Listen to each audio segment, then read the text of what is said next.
El Plan de Tuxtepec es el documento que encumbró a Porfirio Díaz en la presidencia de México. Dicho plan fue dado a conocer por Porfirio Díaz el 10 de enero de 1876. Con el Plan de Tuxtepec iniciaba el proceso que desencadenaría la etapa histórica mexicana conocida como el Porfiriato. El Plan de Tuxtepec abrazaba el lema de sufragio efectivo, no reelección, traicionado en la primera reelección de Porfirio Díaz en la presidencia de México hacia 1884. Algunos antecedentes a la proclamación del Plan de Tuxtepec. Porfirio Díaz, a la reelección de Juárez, lanza el Plan de Noria y dirigió la revolución de igual nombre contra el gobierno juarista y contra la reelección. Sin embargo, a la muerte de Benito Juárez, cesó su hostilidad contra el gobierno, contendió en las elecciones presidenciales posteriores a la muerte de Juárez, en las cuales perdió. A la muerte de Benito Juárez García, la presidencia de México quedaba vacía. Sebastián Lerdo de Tejada, quien fingía como presidente de la Suprema Corte de Justicia de la Nación, toma el puesto de presidente interno mientras se llamaba a elecciones presidenciales. Algunos puntos importantes del Plan de Tuxtepec es el sufragio efectivo y la no reelección del espíritu del Plan de Tuxtepec, el mismo espíritu del Plan de la Noria contra la reelección de Juárez. Entre sus principales puntos destaca el no reconocimiento de Lerdo de Tejada como presidente de México, el reconocimiento de los gobiernos de los estados que se adhieran a dicho plan, etc. El plan se reformó el 21 de marzo de 1876, agregando 4 artículos más a la redacción original de 8 puntos. El periodismo durante el Porfiriato fue la actividad de la prensa y los medios de comunicación en México durante el periodo de gobierno del presidente Porfirio Díaz, 1876 a 1911, quien gobernó el país durante 35 años en 9 periodos sucesivos. La actividad periodística durante esta etapa histórica de México fue caracterizada por su alta combatividad al régimen, la cual fue disminuyendo paulatinamente gracias a las medidas represivas que la administración tomaba frente a la prensa crítica, mientras muchas otras fuentes informativas fueron cooptadas como parte de la prensa oficial. En este periodo se inauguró una nueva forma de presión contra la prensa.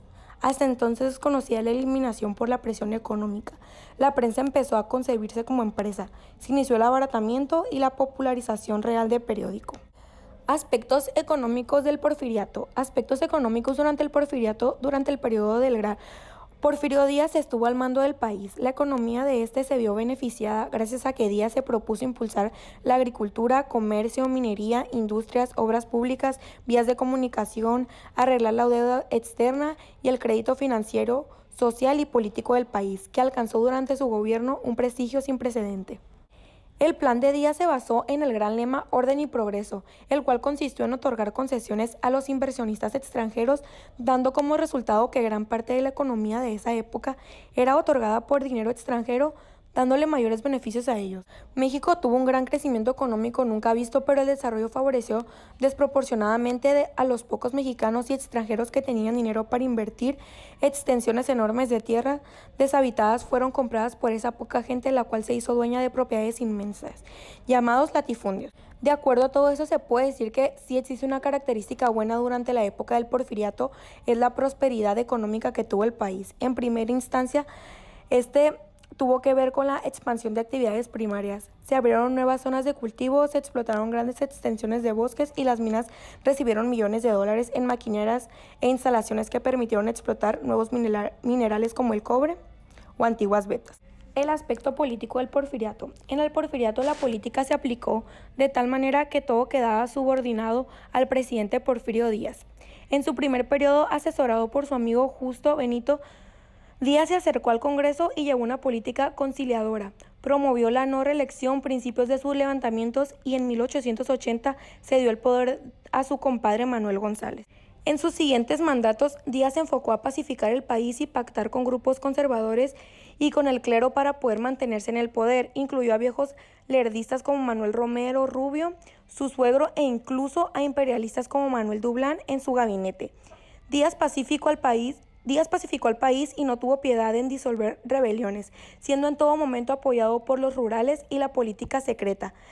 Las más conocidas rebeliones fueron las de Trinidad García de la Cadena y Heraclio Bernal en 1886 y la de Ramón Corona en 1889.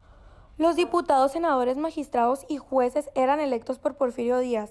Los gobernadores no eran independientes, ellos podían elegir a los diputados de sus cámaras y algunas otras cosas, como universidades, pero dependían de Díaz. Se crea el Partido Liberal Mexicano y comienza un desarrollo intenso de la prensa por la nueva maquinaria.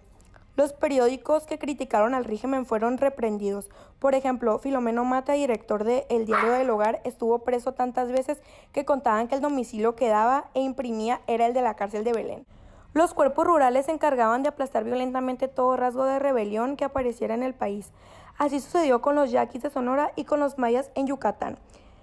La más importante de las rebeliones fue la de la Tomochic en noviembre de 1891, debido al pésimo estado de los campesinos que vivían miserablemente y no podían defender sus derechos en los últimos años del régimen. Las huelgas eran cada vez más frecuentes. Díaz se empeñó en permanecer en el poder y para ello logró el crecimiento de la economía y aliarse con los poderosos de la época. Obtuvo prestigio gracias al progreso de la economía y a que respetó los cacicazgos de los pueblos a fin de evitar rebeliones. Aspectos sociales durante el Porfiriato. Al finalizar el régimen hacia 1910, México tenía aproximadamente 15 millones de habitantes, de los cuales 11 millones eran campesinos que sobrevivían con salarios que iban entre los 25 y 30 centavos diarios. En términos generales, podemos distinguir 4 clases de trabajadores en las haciendas: los peones o gañanes, los trabajadores eventuales, los arrendarios y los mediadores o aparceros.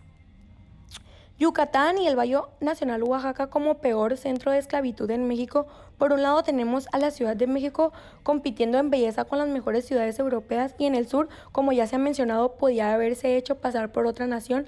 La gente moría despiadadamente. La caída de Porfirio Díaz.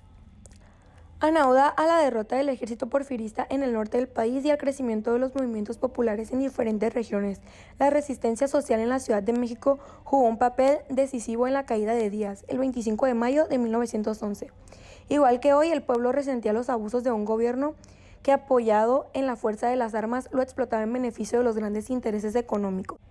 Refutando las expectativas gobernistas, la revolución creció y triunfó de tal suerte que el 21 de mayo de 1911, a las 10:30 de la noche, en la aduana de la ciudad de Juárez, se firmó la paz entre la fuerza maderistas y el ejército porfirista, quedando como primera condición la renuncia de Díaz a la presidencia de la República antes de que termine el mes en curso.